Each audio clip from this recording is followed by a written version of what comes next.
Hola, ¿qué tal? Bueno, vamos a hacer otro vídeo de preguntas y respuestas. A ver si avanzamos, ¿no? Ya sabéis, por favor, si no estáis suscritos, darle a la tecla de suscripción, que no os cuesta nada. Si queréis ayudarnos, darle a la tecla de unirme o unirse. Y, por supuesto, difundir, por favor, la información que os parezca interesante. Proponer a otros que se suscriban. Y dejarnos preguntas, comentarios, ideas o propuestas en el canal, en el último vídeo si es posible, y las iremos tratando o comentando en la medida en que podamos a través de estos vídeos de preguntas y respuestas. Bien, vamos allá. A ver, Gurutej Kaur, bueno, dice... gracias por tus maravillosos análisis que enfocas desde la neutralidad y con un respeto absoluto. Ahora entiendo muchos temas geopolíticos que no me cuadraban. Bueno, respeto, intento hacerlo. Yo no sé si utilizaría la palabra neutralidad. Es decir, una cosa es objetividad, intentar ser objetivo, y otra cosa es ser neutral. Depende del tema. Hay casos en los que, en base al análisis objetivo, pues apuestas a favor de una propuesta en vez de otra, ¿no? O a favor de una estrategia en vez de otra. Entonces, la neutralidad no tiene por qué ser un objetivo en sí mismo. La neutralidad debería ser una consecuencia de que, en base al análisis objetivo, pues piensas que no hay una parte ni otra que tiene la razón, ¿no? Bien, ¿conoces la teoría? Pregunta, ¿conoces la teoría de la matemática de la historia de Alexandre de Lefebvre? Si es así, ¿qué opinión tienes? Bueno, vamos a ver. Como otros autores, no lo conozco en detalle, pero bueno, como otros autores como Spengler o Toynbee, por ejemplo, que teorizaron sobre cómo las civilizaciones pues nacen, se desarrollan y acaban cayendo, Dolieu puso números a estas teorías, a este tipo de teorías, ¿no? Haciendo referencia a que las civilizaciones duraban pues X años. No sé si se hablaba de 500 años de los imperios, 1700 años de las civilizaciones, algo por el estilo, ¿no? Yo con esos números soy bastante escéptico. También, como también lo he sido, por ejemplo, con este tema de los ciclos económicos. Los ciclos económicos se repiten cada 10 años, los ciclos de onda larga cada 40 años. Puede ser que en un determinado momento esto suceda o que se repitan 2 o 3 veces pues ciclos similares, pero a medida que las circunstancias objetivas cambian, pues yo creo que cambian también las bases sobre las cuales unos ciclos económicos duran más o menos o unas civilizaciones pues perviven más o menos, ¿no? No creo que esté así de definido. Quiero decir, ahora, por ejemplo, pues se está hablando mucho de la decadencia de la civilización occidental y sobre todo de Europa, de Estados Unidos, ¿no? Bueno, la decadencia, nosotros solemos decir que no es tener problemas o tener grandes problemas, sino perder la capacidad de hacer frente a tus problemas, a tus graves problemas, ¿no? Y esto es evidentemente algo que está encima de la mesa. Pero yo no creo que sea algo matemáticamente inevitable. ¿Cómo se solucionaría? Pues con una nueva clase política, ¿no? Claro, una nueva clase política que no se trata simplemente de un cambio de personas, hay que cambiar las estructuras para que nuestros responsables políticos empiecen a trabajar para los ciudadanos y no para otros países, en el caso de Europa, o para Estados Unidos o para esas grandes corporaciones que controlan Europa y Estados Unidos, ¿no? Yo creo que esta es un poco la cuestión clave. Pero no creo que esté matemáticamente determinado cuánto duran los imperios en un caso o cuánto duran las civilizaciones. Tovarichi. Pero bueno, podemos discutir de esto, Gurute. Tovarichi. Es que Ricasco dice, no te enojes por mis preguntas críticas y directas. De hecho, creo que ayudan a este espacio a ampliar los argumentos. Bueno, sí. Igual he transmitido enojo por algún comentario. Es posible. Bueno, efectivamente. sí, pues las preguntas y las críticas, cuanto más se separan del contexto habitual, también en este tipo de vídeos de preguntas y respuestas, pues más nos ayudan a hacer a menos los vídeos, cambiar de temas y analizar perspectivas nuevas, evidentemente, ¿no?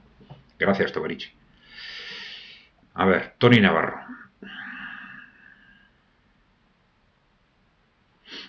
A ver, una vez acabe el conflicto de Ucrania y si no es favorable a Europa, desde nuestro punto de vista yo no diría favorable a Europa, en todo caso diría favorable a la Unión Europea. El que, ya he comentado alguna vez que el que gane Rusia en este conflicto, o que ganen los países emergentes, puede ser una oportunidad extraordinaria para los ciudadanos europeos, por lo tanto para Europa. Otra cosa es que no lo sea para la Unión Europea o para la OTAN o para las grandes corporaciones que ya he dicho que controlan Europa y Estados Unidos, ¿no? Pero bueno, dice, si no es favorable a Europa, después de 3 años de mensajes mesiánicos, ¿ve usted a las nuevas comisiones europeas con seriedad y creíbles y apretando con medidas de reducción del déficit a los gobiernos a los que hasta hace poco se les ha pedido sumisión al dictado de una Comisión Europea? Bueno, yo creo, ya lo he dicho, que la victoria rusa en Ucrania va a traer la desaparición de la OTAN de una forma u otra y muy probablemente también de la Unión Europea. De la Unión Europea en su configuración actual. No sé qué nombre tendría esa nueva configuración, pero la Unión Europea en su configuración actual casi seguro.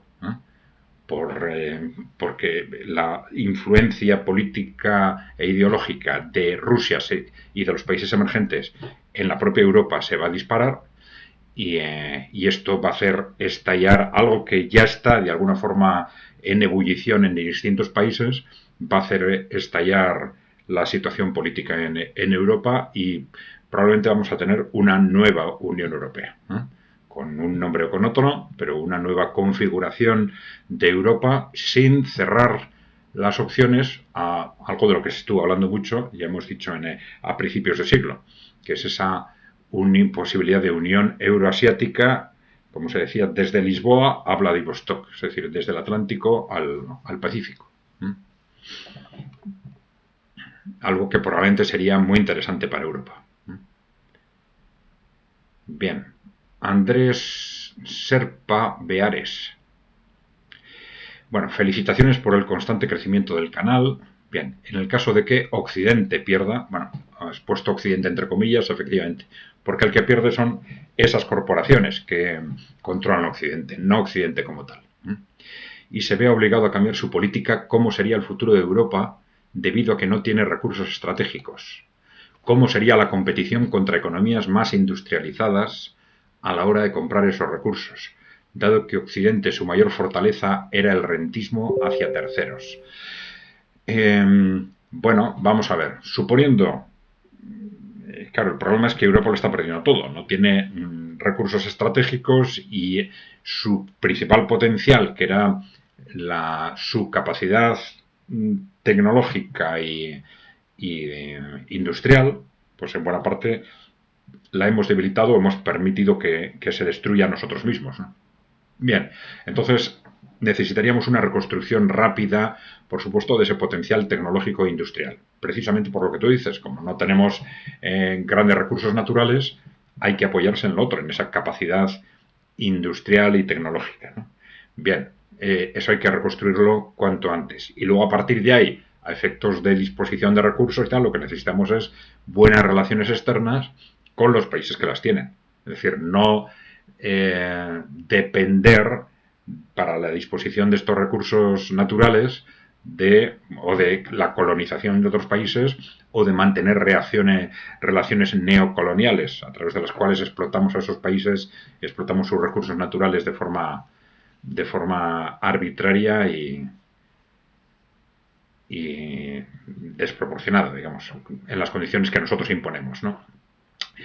¿No? Se trataría de tener buenas relaciones con todos estos, con los países emergentes y en desarrollo para acceder a los recursos naturales de una forma estable, ¿no? De una forma estable y con un respeto mutuo, ¿no? Yo creo que esas son las claves fundamentales. Pablo Beunza dice, el sentimiento catalán es obvio, pero no deja de ser sentimiento. Sí, hablaba, esto creo que viene a cuenta de que, bueno, alguien cuestionó si el catalanismo, vamos a decir, si tenía bases objetivas históricas, etcétera.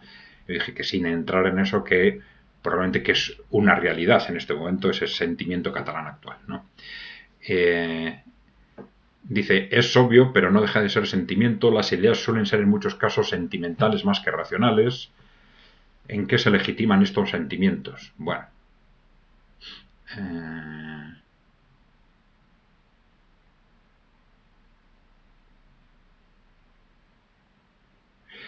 Digo, no digo que esté en contra de un sentimiento catalán. Soy vasco navarro, dice, y tengo sentimiento vasco. Pero de ahí a secesionarme creo hay un gran paso. Creo sinceramente que dado el contexto internacional occidental y la problemática de inmigración, guerra en Ucrania, vamos a ver, desde un punto de vista teórico, claro, el que un país se separe de otro no es bueno ni malo en sí mismo, claro, depende de las circunstancias. Depende en qué medida estar dentro de otro país a ese, vamos a decir, pequeño, a esa comunidad, le crea problemas estructurales o no se los crea. O en qué medida, pues en definitiva, va a estar tan mucho mejor como un país independiente, ¿no? Y bueno, ahí hay que tener en cuenta todo, el cuánto gana esa pequeña comunidad, también cuánto pierden el resto, hay que tenerlo en cuenta, ¿no? Todos los impactos de un movimiento de ese tipo. Bien.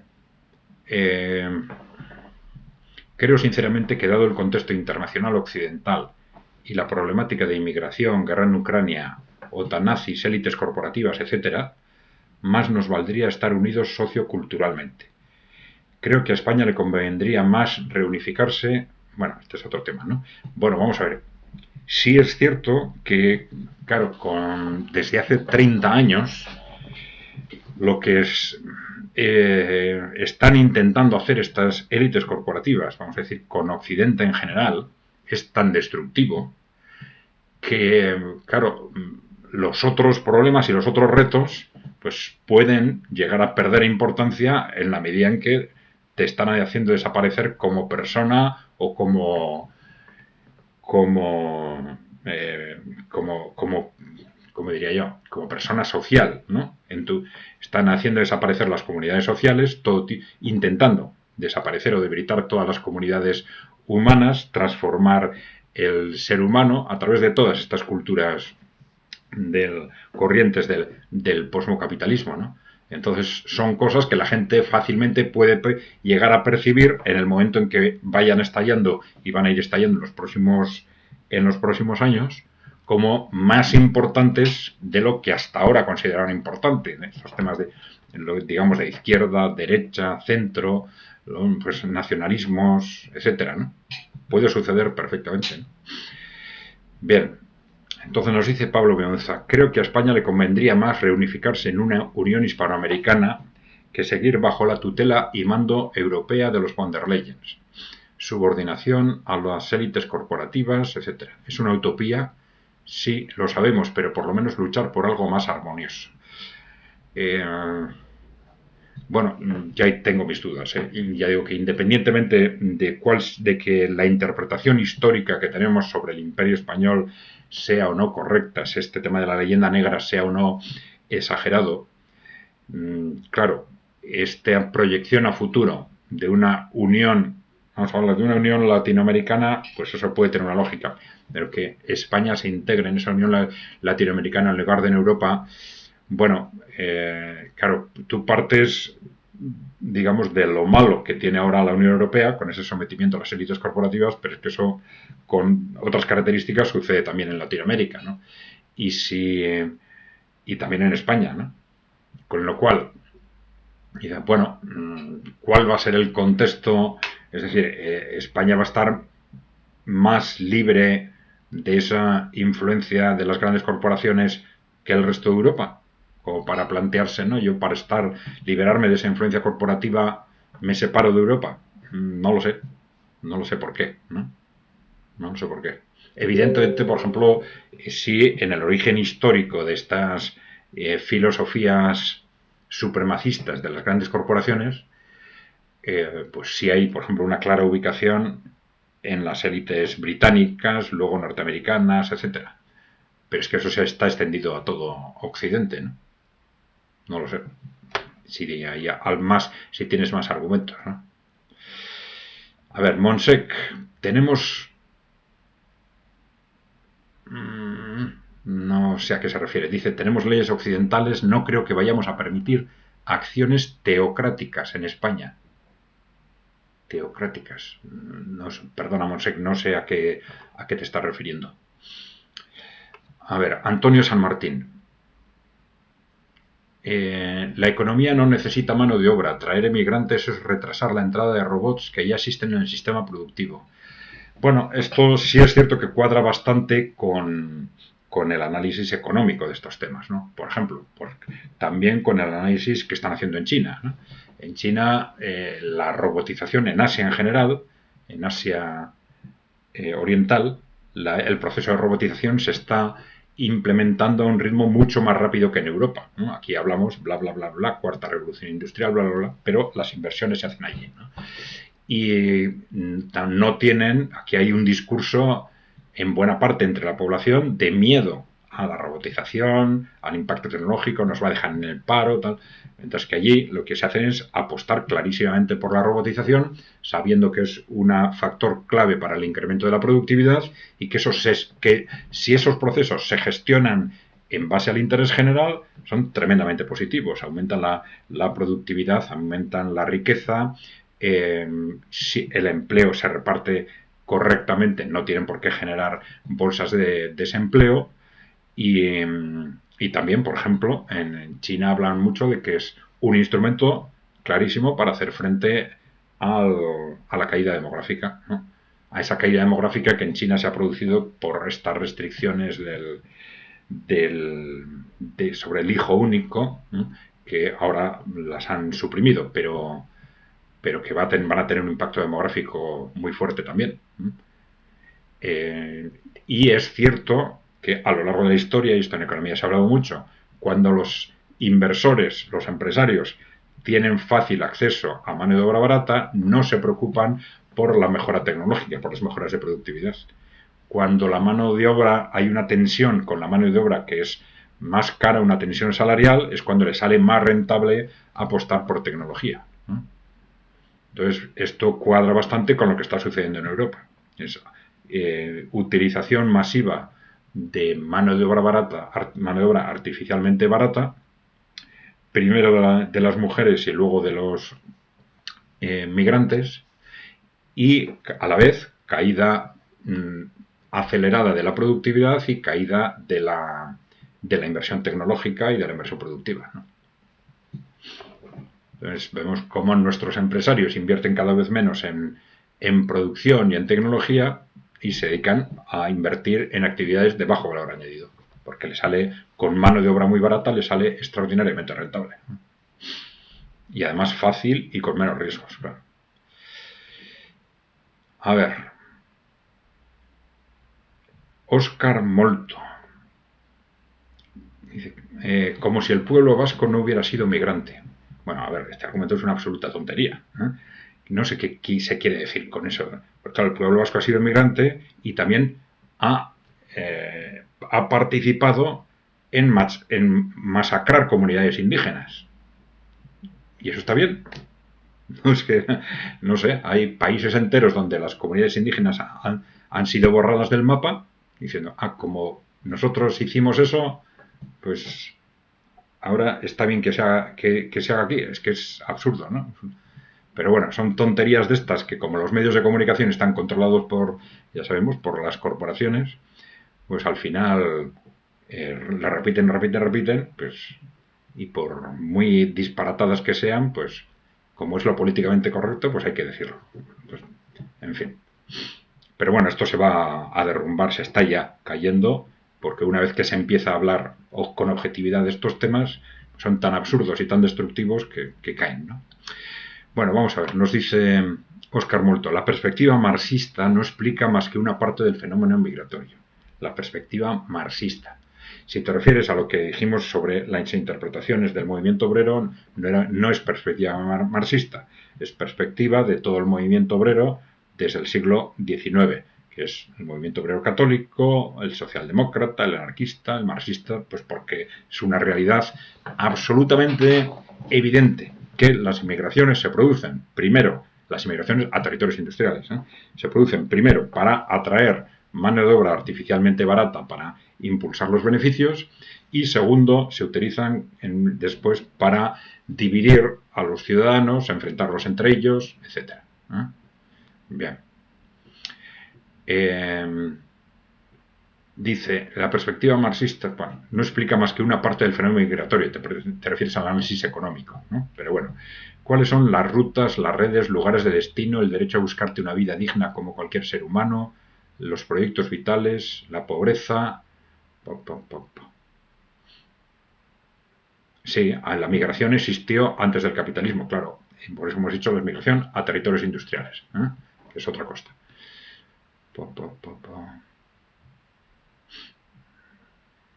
Vamos a ver, es un comentario muy largo, vamos a resumir.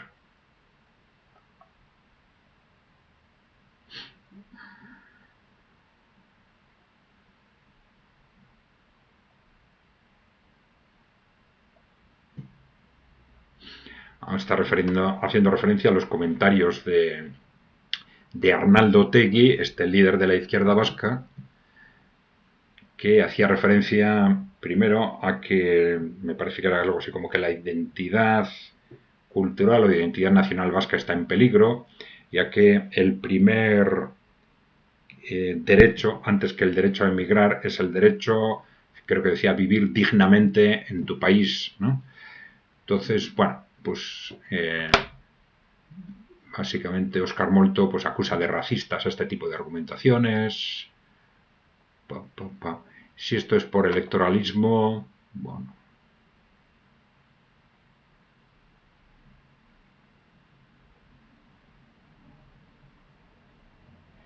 Habla del colonialismo.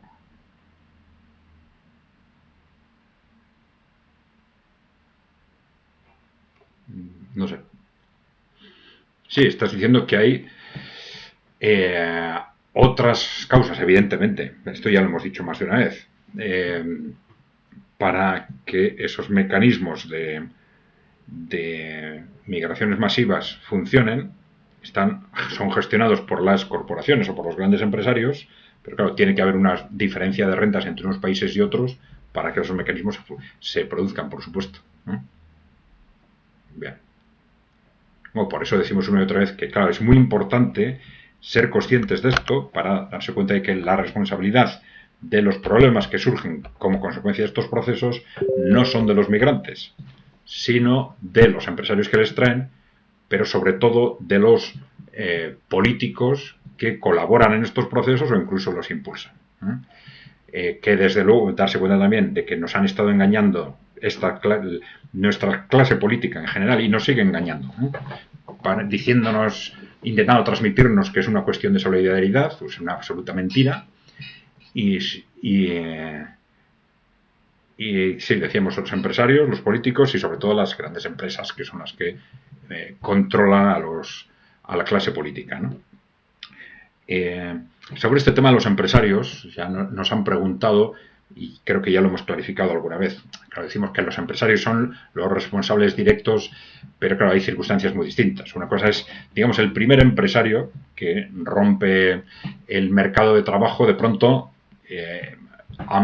impulsando sus beneficios con contratación de mano de obra más barata.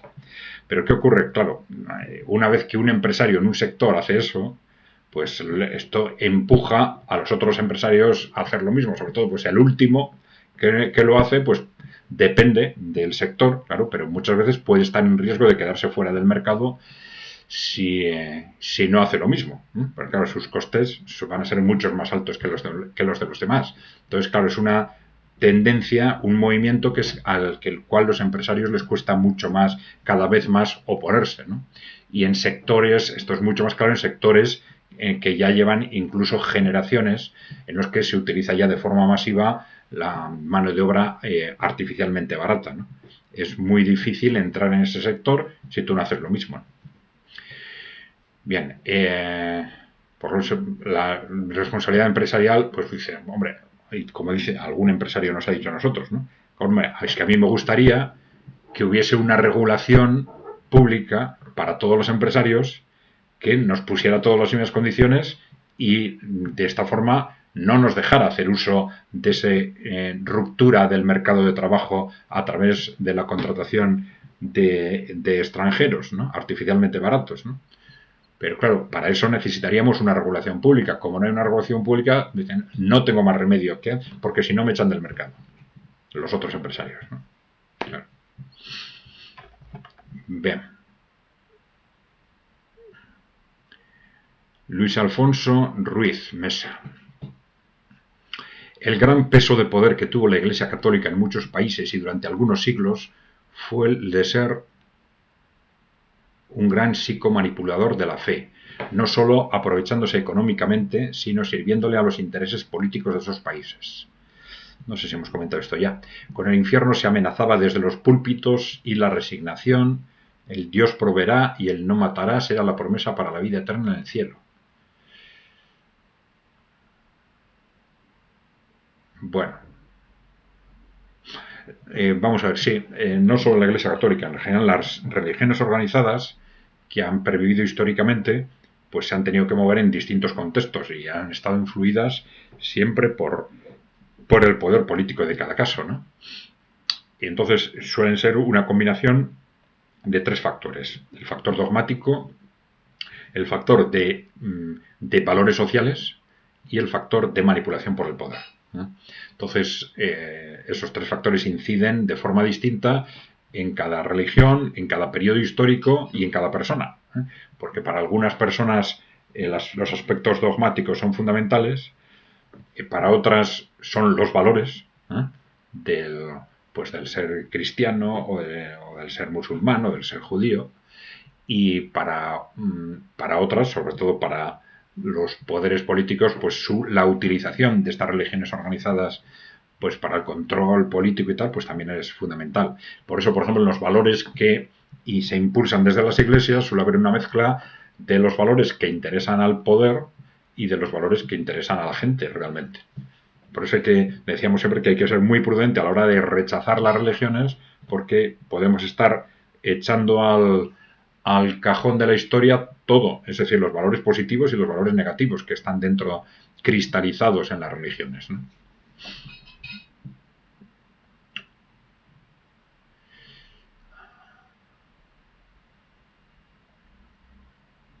Jaime Carles, ¿qué capacidad de maniobra tiene el poder corporativo si las fuentes de energía y materias primas están en el sur global?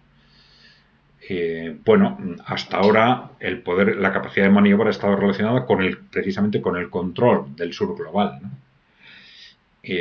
Evidentemente esa pérdida del sur global sí se materializa y parece que se está materializando, sobre todo a raíz del estallido del conflicto en Ucrania. Lo que pensábamos que iba a ser una evolución hacia un mundo multipolar, provisionalmente se ha convertido en un mundo bipolar. Es decir, con las sanciones a Rusia obligamos a todos los países a posicionarse y esto claramente ha dividido el mundo en dos. Tenemos a los países occidentales y sus aliados por un lado y por otro lado a casi todos los países emergentes y países en desarrollo, ¿no? Y es decir, que estamos creando nosotros mismos un nuevo telón de acero, ¿eh? Esta vez construido por nosotros mismos y que nos aísla de ese sur global. Y ya hemos dicho más de una vez que el problema es que este occidente, separado del resto del mundo, no es económicamente viable, es excesivamente industrial. Tanto Europa como Estados Unidos, como Australia, como Japón.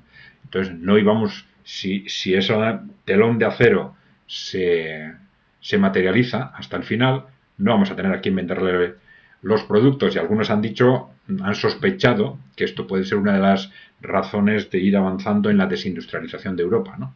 No lo sé. Pero efectivamente, si las fuentes de energía y materias primas, claro, esto no es el 100% de las fuentes de energía y materias primas, ¿no? En Estados Unidos también hay fuentes de energía, ¿no? Por ejemplo. Pero sí, si fundamentalmente las fuentes de energía y materias primas están en el sur global, sur o en el este, si quieres, ¿no? En países emergentes y países en desarrollo, pues, y además, pero no solo eso, sino que además hemos perdido durante las últimas décadas una parte fundamental de nuestra capacidad tecnológica e industrial, pues realmente con esa división del mundo tenemos muy malas perspectivas.